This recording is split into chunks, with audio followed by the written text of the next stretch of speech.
Assalamualaikum warahmatullahi wabarakatuh. Kembali lagi di channel Berita Mistis. Untuk kisah kali ini masih melanjutkan dari kisah yang sebelumnya, sebuah cerita dari tulisannya Simple Man, kisah yang berjudul Raja Sinut. Dan sebelum kita lanjut ke ceritanya, tekan dulu tombol like video ini dan jangan lupa tekan juga tombol subscribe channel ini. Nyalakan juga lonceng notifikasinya agar tidak ketinggalan cerita-cerita lainnya dari channel ini. Dan buat teman-teman yang pengen membaca langsung ceritanya, nanti silahkan saja kunjungi linknya yang nanti akan saya sertakan di kolom deskripsi. Dan seperti apa untuk kelanjutan dari kisah ini? Langsung saja kita masuk ke ceritanya.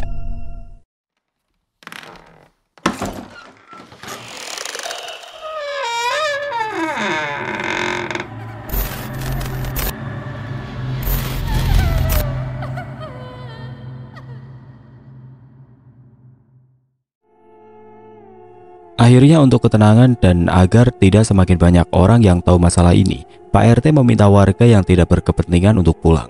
Sementara beliau dan Bu Salihun, juga para orang-orang yang sudah sepuh untuk tetap tinggal di sini, melihat keadaan ke depannya. Sembari mengadakan pengajian mendadak yang saat itu digagas oleh salah satu sesepuh desa. Disinilah terjadi sebuah keanehan lain, di mana di tengah pengajian yang khusyuk, sosok Ibu Nuri yang sejak tadi diam saja sembari memeluk kedua anaknya itu tiba-tiba saja mulai ikut mengaji. Lebih khusyuk, lebih lantang dan lebih lancar dari bacaan orang-orang yang sudah sepuh. Bahkan kepalanya melotot ke arah orang-orang yang kini melihat dirinya dengan ekspresi wajah ketakutan. "Kabeh wong iso maca iki, Nak," kata Bu Nuri. Hal itu tentu saja membuat beberapa orang mendadak menghentikan bacaannya. Mereka mulai ragu dan menolak untuk melanjutkan. Selain itu tercium aroma bau pesing dan anyir darah yang begitu menyengat, membuat satu persatu orang yang ada di dalam rumah akhirnya beranjak keluar. Tepat pukul 9 malam, Pras akhirnya datang bersama dengan seorang laki-laki yang juga terlihat sepuh. Tubuhnya bungkuk, namun nampak seperti orang yang soleh. Ia mengenakan pakaian serba berwarna putih dengan kain sorban terlilit di leher. Pras memanggil beliau dengan Cid atau kakek. Septi yang melihatnya segera membantu Pras menuntun kakek untuk masuk, tapi anehnya kakek justru menolak Septi dengan lembut. Lalu tidak lama kemudian kakek meminta agar diambilkan air putih oleh Septi. Katanya beliau sangat haus. Septi pun menuruti apa kata Cid. Ia buru-buru pergi ke dapur untuk mengambil air, tapi anehnya Cid masih berdiri di luar pintu, seakan menolak dirinya sendiri untuk menginjakan kaki di atas tanah yang ada di rumah ini. Septi pun menyerahkan gelas berisi air itu kepada Cid. Dan setelahnya, kakek yang mungkin usianya sekitar 70 tahunan itu meminumnya sampai habis. Barulah kemudian orang tua itu mau dituntun bersama-sama masuk ke dalam rumah itu. Hal pertama yang beliau lakukan adalah meminta kepada Pak RT untuk mengantarkan sisa orang yang ada di dalam rumah ini keluar, kecuali Bu Salihun selaku si pemilik rumah. Bahkan Pras juga disuruh pergi keluar. Tidak ada yang tahu alasan kenapa Cid melakukan ini. Meskipun awalnya Pras merasa enggan dengan perintah Cid, namun pada akhirnya dia mau menuruti apa kata Cid kepada dirinya. Melihat suasana rumah ini benar-benar membuat tidak nyaman siapapun yang ada di dalamnya, sekaligus menjaga aib kalau terjadi sesuatu di luar dugaan mereka. Setelah itu Cid baru berkata kepada Septi, "Nah, kamu ada sebuah kertas, kalau ada ambilkan, kalau bisa sekalian sama ballpointnya." Septi yang tidak mengerti alasan Cid meminta itu segera melaksanakannya.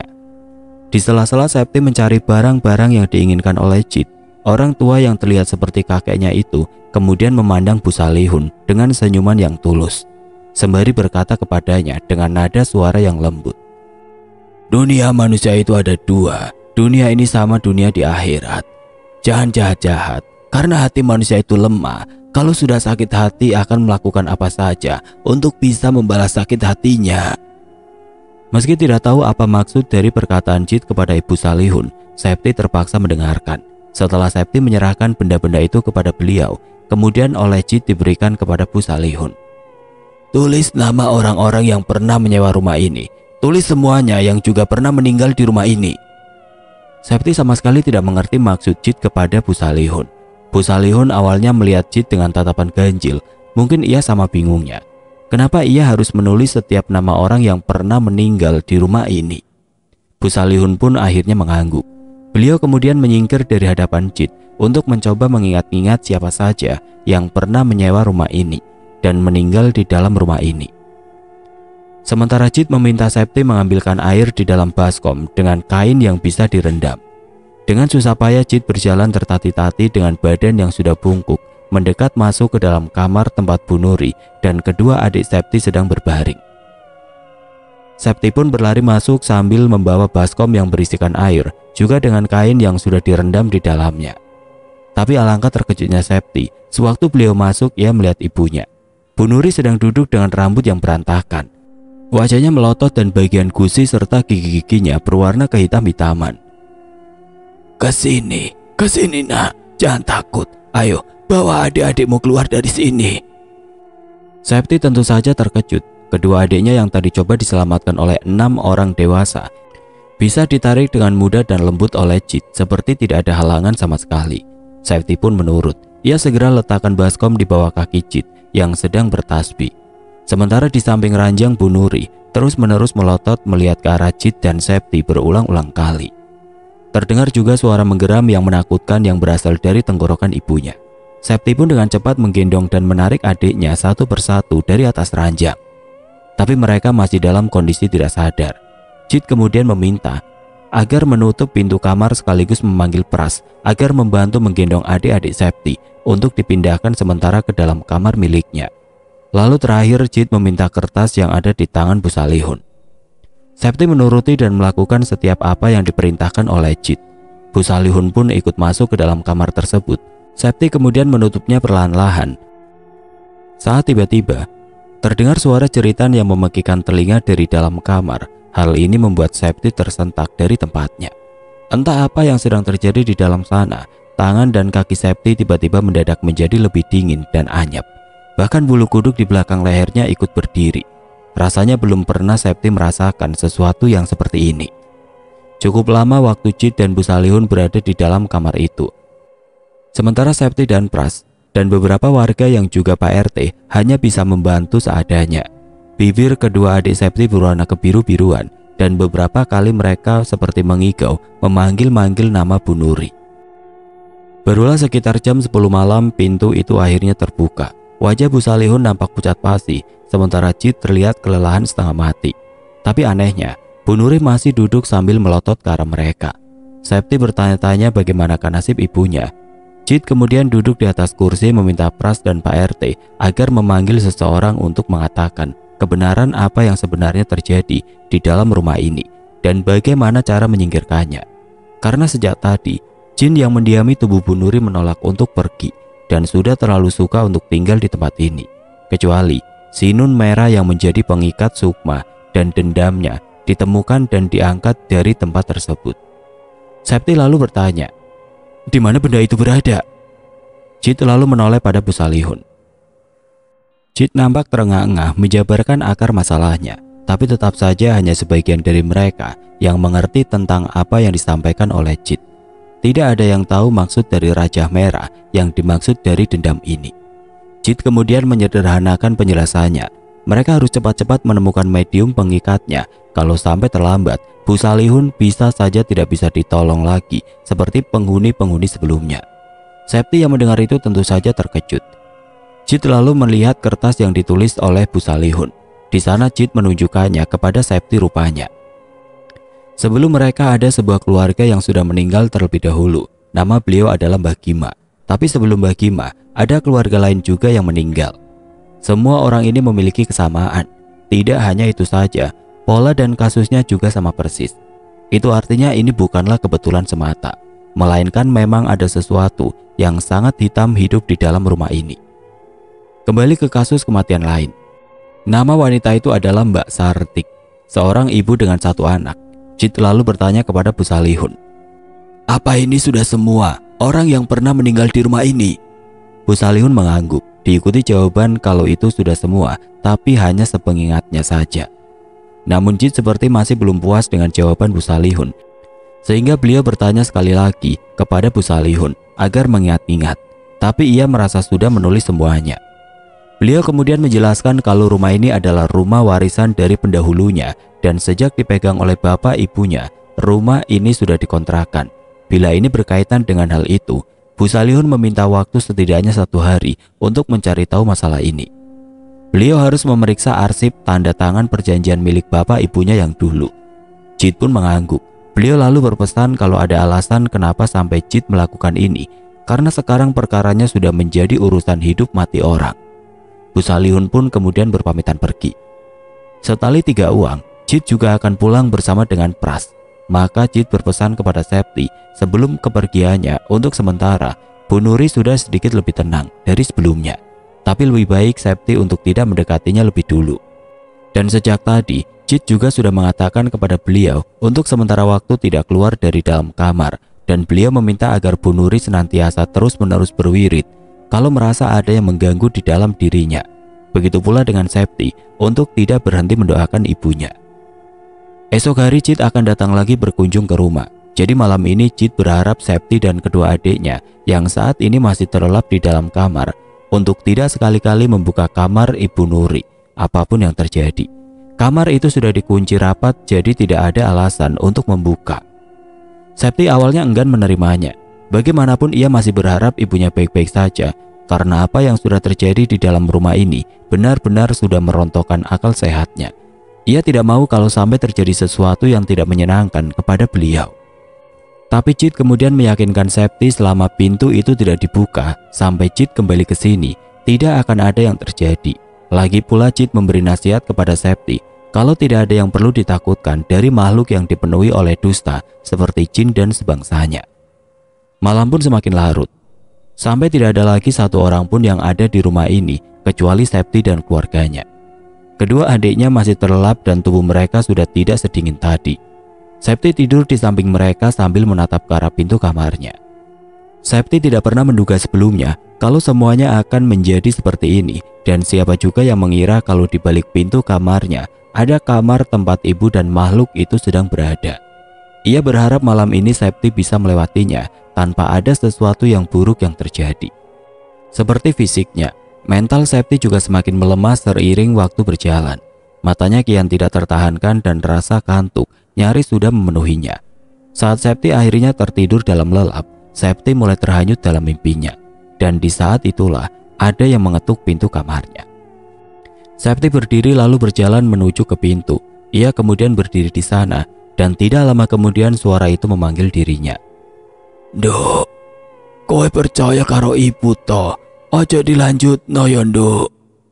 Septi yang mendengarnya lalu berkata, "Nggih Mbah, benjing kowe bakal minggat saka awake ibuku." Dan setelahnya Septi pergi ke tempat tidur, tidak lagi memperdulikan ketukan pada pintu kamarnya sepanjang malam itu. Pagi harinya Septi terbangun dengan setengah sadar. Semalam ia bermimpi lagi, tapi mimpinya kali ini berbeda. Ia melihat sepotong tali dan kaki yang menggantung di atas langit-langit kamar ibu. Selain itu ada jeritan dari suara yang tertahan di tenggorokan. Awalnya Septi berpikir itu Mbak Gima, sosok wanita tua yang dirinya tahu dari lembaran foto dan cerita orang-orang yang pernah mengenalnya. Bahkan Septi tahu seluruh anggota keluarganya yang mana membuatnya sedikit terkejut. Tapi sepertinya Septi salah, sosok itu mungkin sosok lain. Septi membuka mata dan melihat kedua adiknya tiba-tiba berdiri di depan pintu kamar ibunya. Tidak lama kemudian setelah mereka melihat Septi bersama-sama, mereka berkata kepada Septi, "Mbak, tolong ibu dikurung di atas kuburan. Mbak, tolong ibu." Begitu kata mereka berulang-ulang kali. Septi sebenarnya tidak mengerti tapi kenapa dua adiknya bisa mengatakan sesuatu secara bersamaan seperti ini. Tidak lama kemudian terdengar suara pintu rumah Septi diketuk. Septi pun datang untuk melihat siapa tamu yang datang berkunjung. Rupanya tamu yang datang berkunjung ke rumah Septi adalah Nyai Siti. Hal ini tentu saja mengundang tanya apa yang wanita ini inginkan di rumahnya. Nyai Siti lalu menjelaskan maksud kedatangannya. Rupanya beliau sudah mendengar apa yang terjadi dengan Bu Nuri dari kabar burung yang sampai di telinganya. Septi hanya diam saja sewaktu wanita itu menjelaskan. Di tengah-tengah percakapan mereka, Septi kemudian memotong pembicaraan dengan berkata apakah benar kalau Nyai Siti adalah anak dari Mbak Gima. Mendengar itu Nyai Siti awalnya nampak terkejut sampai akhirnya ia menjelaskan siapa dirinya sebenarnya kepada Septi. Nyai Siti pun meminta izin kepada Septi untuk menjelaskan semuanya dari awal.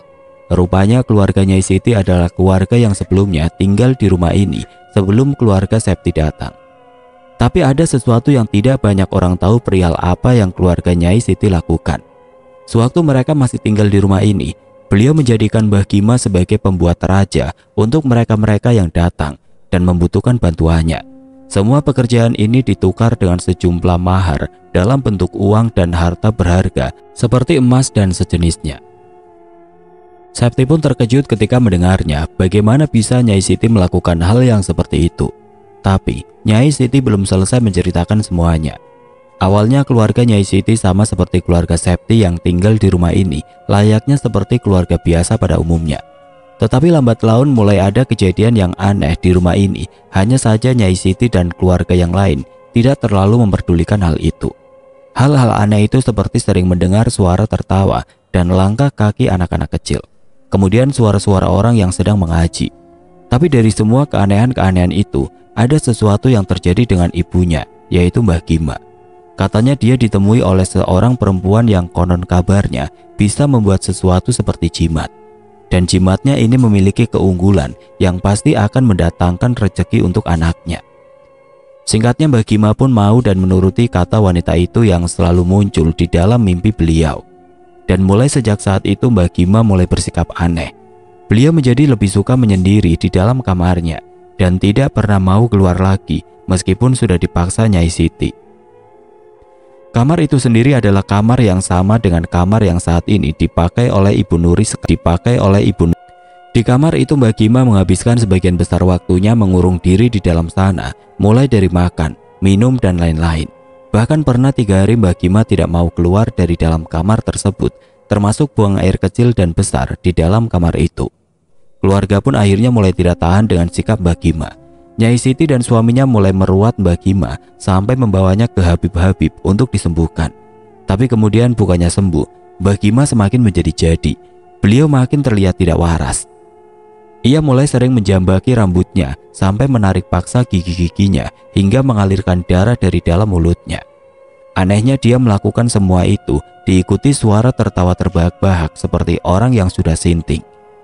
Bahkan pernah suatu malam, Mbah Gima mengetuk pintu kamar Nyai Siti lalu melotot ke arahnya. Wanita itu kemudian berbisik kalau rumah tangga Nyai Siti akan hancur sebentar lagi. Dan hal itu dilakukan karena ada yang tidak suka dengan keluarga mereka. Saat Nyai Siti bertanya siapa yang tidak suka dengan rumah tangganya, Mbah Gima kemudian menyeringai dan menunjuk dirinya sendiri sambil berjalan kembali ke kamarnya sembari tertawa histeris. Nyai Siti pun ketakutan dengan sikap ganjil ibunya ini. Benar saja, hubungan suami istri Nyai Siti dan suaminya semakin bertambah runyam. Singkatnya suaminya akhirnya menggugat cerai dan membawa kabur semua anak-anaknya. Nyai Siti mulai kebingungan. Ia pun mulai menjadi gila perlahan-lahan. Karena tanpa suami dan anak-anaknya, apa yang bisa dia lakukan untuk tetap bertahan hidup? Saat itulah Mbah Gima kemudian datang. Beliau kemudian menunjukkan selembar kertas berisi raja. Mbah Gima kemudian berkata kepada Nyai Siti untuk memberikan kertas ini ke penjual yang ada di perempatan jalan. Nyai Siti yang waktu itu masih belum tahu apa guna benda itu menuruti kata-kata ibunya ini. Dan semenjak saat itu, banyak orang-orang baru yang minta dibuatkan raja. Ada yang minta agar dagangannya laris untuk merebut suami orang, untuk kekayaan atau menyingkirkan pesaing.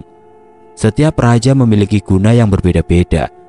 Hanya pembuatnya yang tahu guna raja tersebut. Dan begitulah awal dari uang-uang dan harta Bu Siti yang mulai menumpuk. Bahkan orang-orang baru yang datang kepadanya semakin banyak. Itu pun sebagian diisi oleh para pejabat. Tapi siapa yang menduga kalau bagai api dalam sekam, hal yang dilakukan Mbah Gima mendatangkan sesuatu yang buruk. Dimulai dari kesehatan Mbah Gima yang semakin melemah, beliau juga mulai sering meracau sendirian. Kadang ia memuntahkan darah di atas kasur dan bekas darahnya tidak boleh dibersihkan oleh siapapun. Lalu rontokan rambutnya juga tidak boleh diambil. Aroma kamar itu pun semakin mengerikan. Bahkan ketika Nyai Siti melewati depan pintu kamarnya saja, membuat bergidik ngeri. Pada suatu hari keadaan rumah kontrakan ini semakin menakutkan. Setiap malam Nyai Siti mulai mendengar suara orang-orang meminta tolong. Ada pula yang mengetok-ngetok pintunya secara serampangan. Bahkan pernah sekali Nyai Siti melihat puluhan orang berdesak-desakan meminta masuk ke kamar Mbah Gima. Dan Nyai Siti melihat itu dari lubang pintu kamarnya yang sekarang menjadi kamar Septi. Akhir dari hidup Mbah Gima pun berakhir tepat di malam Jumat Kliwon. Waktu itu Mbah Gima menangis meminta agar seluruh uang yang didapatkan dari praktek ini dibakar atau dibuang ke sungai. Tapi Nyai Siti tidak tahu harus menjawab apa, karena sebagian uang itu sudah masuk ke dalam perutnya. Maka Mbah Gima memuntahi gelas berisi air dan menyuruh Nyai Siti menelannya bulat-bulat dan kemudian tetap membuang semua uang itu. Setelahnya barulah Mbah Gima bisa meninggal, itu pun dengan cara yang sangat keji. Kulitnya menghitam seperti orang yang terbakar. Selepas itu Nyai Siti memutuskan untuk keluar dari rumah ini secepatnya, peduli setan dengan barang-barang yang ditinggali sebelumnya. Itulah cerita bagaimana Mbah Gima bisa sampai di titik paling hitam dalam hidupnya. Hal itu bukan karena ibu Nyai Siti merapak ilmu hitam, melainkan makhluk lain yang begitu jahat dan keji sudah tinggal di kamar tersebut sebelumnya. Sosok itulah yang membuat Nyai Siti datang lagi. Setelah menceritakan hal itu, Nyai Siti melihat ke arah Septi. Ia meminta tolong agar diizinkan untuk melihat kondisi Bu Nuri, sekaligus ia ingin sambang. Septi pun akhirnya setuju karena merasa kasihan dengan beliau. Sewaktu pintu kamar itu dibuka, kedua adiknya berhamburan masuk dan memeluk tubuh Bu Nuri yang sedang tertidur di atas ranjang.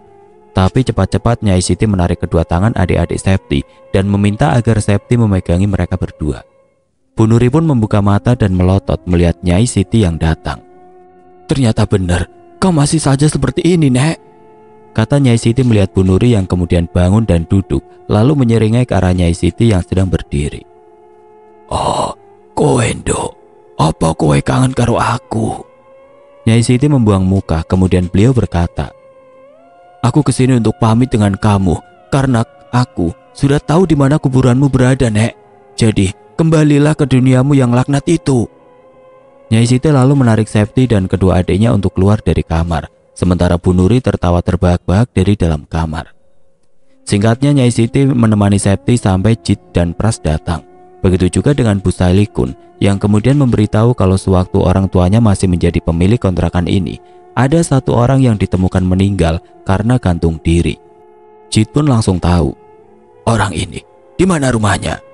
katanya dengan ekspresi wajah yang cukup serius. Nyai Siti yang mendengar itu kemudian langsung menyela mereka. "Saya tahu di mana orang ini tinggal, bahkan saya tahu di mana dia dikuburkan, Jit." Jit pun nampak terkesan. Entah kesulitan seperti apa yang sudah dilewati oleh Nyai Siti ini, tapi sebentar lagi Bu Nuri bisa saja ditolong kalau menemukan kuburan beliau ini. Maka Jit kemudian mengatakan satu hal terakhir kepada Bu Salihun. "Ikut sama mereka, Nduk. Lalu pada ahli warisnya, minta maaflah, pengganti dari apa yang sudah dilakukan oleh orang tuamu dulu. Rasa sakit hati ini harus dilunasi, biar rumahmu ini bisa ditinggali dengan layak lagi." Bu Salihun tidak mengerti, maka Jit membawa dirinya menjauh dari orang-orang termasuk Septi. Di sana Jit nampaknya memberitahukan semua alasan dan kenapa semua ini bisa terjadi, termasuk hubungan antara kuburan yang akan mereka datangi ini dengan keluarga Bu Salihun. Selama perjalanan Bu Salihun hanya diam saja dan melihat keluar jendela terus-menerus. Septi sebenarnya ingin bertanya apa yang Jit katakan kepada beliau, namun Septi kemudian mengurungkan niatnya saat melihat Pras menggeleng-gelengkan kepalanya, seolah mengatakan jangan kepadanya. Di sana, di sebuah rumah yang terbuat dari gubuk, Septi dan yang lain datang mengetuk pintu. Tidak lama kemudian keluar seorang wanita tua yang mungkin berusia 60-an. Bu Salihun kemudian menanyakan apakah Simbah memiliki hubungan dengan nama almarhum. Wanita tua itu mengangguk dan berkata kalau nama yang disebut oleh Bu Salihun adalah ibunya sendiri. Namun wajah wanita tua itu seperti menunduk karena tahu kalau ibunya meninggal dengan cara yang tidak baik. Bu Salihun lalu meminta maaf kepada beliau atas segala perbuatan yang pernah dilakukan oleh keluarganya. Bu Salihun tahu semua ini karena Jit sudah memberitahunya. Tidak hanya itu saja, Bu Salihun meminta berbicara empat mata dengan beliau karena ada sesuatu yang harus diluruskan. Selang beberapa saat kemudian Bu Salihun mengatakan kalau ahli warisnya bersedia untuk membongkar makam almarhumah. Maka dibantu warga sekitar kuburan itu digali dan benar saja, di dalamnya ditemukan kain kemunir hitam yang mana di baliknya terdapat sobekan kertas berwarna kuning tua dengan coretan-coretan seperti raja yang dibungkus dengan rambut dan noda merah hitam seperti darah yang sudah lama mengering.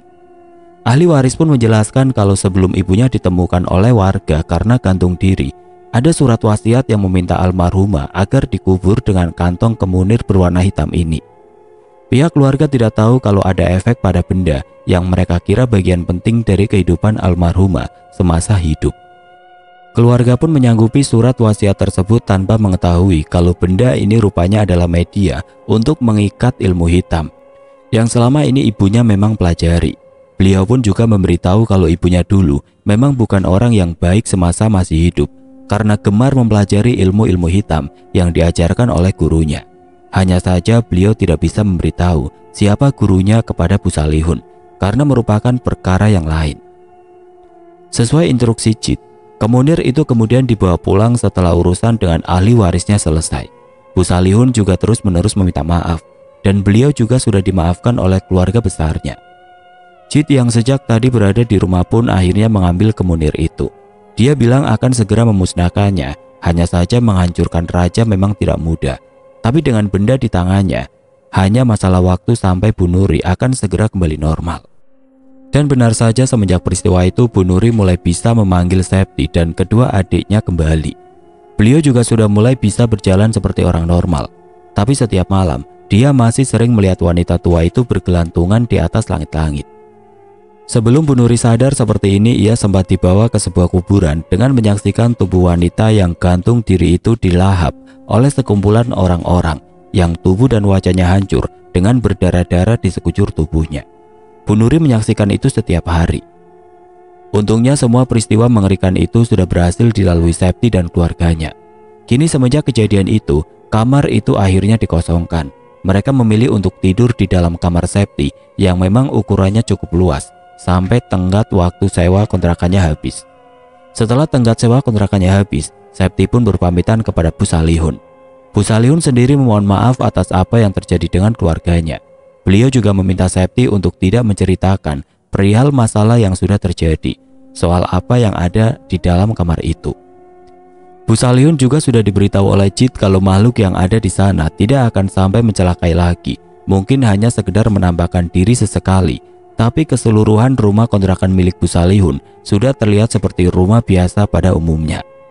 Septi pun berjanji kepada Bu Salihun karena bagaimanapun juga wanita itu sudah sangat membantu keluarganya selama melewati masa-masa sulit itu. Sejak saat itu Septi tidak pernah lagi tahu menahu tentang keadaan rumah kontrakan ini. Karena Septi sudah memiliki tempat tinggal yang baru yang jauh dengan hal-hal seperti itu. Selesai sudah cerita dari Raja Sinun. Seperti yang selalu saya katakan, dimanapun kita berada, kita tidak pernah benar-benar sendirian. Tapi itu bukan alasan kita harus takut dengan mereka. Sekali lagi, manusia derajatnya lebih tinggi dari bangsa seperti mereka. Oke teman-teman, sekian untuk kisah kali ini. Bagaimana menurut kalian tentang kisah ini? Tulis komentar kalian di kolom komentar. Dan buat teman-teman yang baru bergabung, jangan lupa untuk like, komen, share, serta subscribe channel ini. Dan nantikan kisah-kisah horor berikutnya tetap di channel Berita Mistis. Wassalamualaikum warahmatullahi wabarakatuh.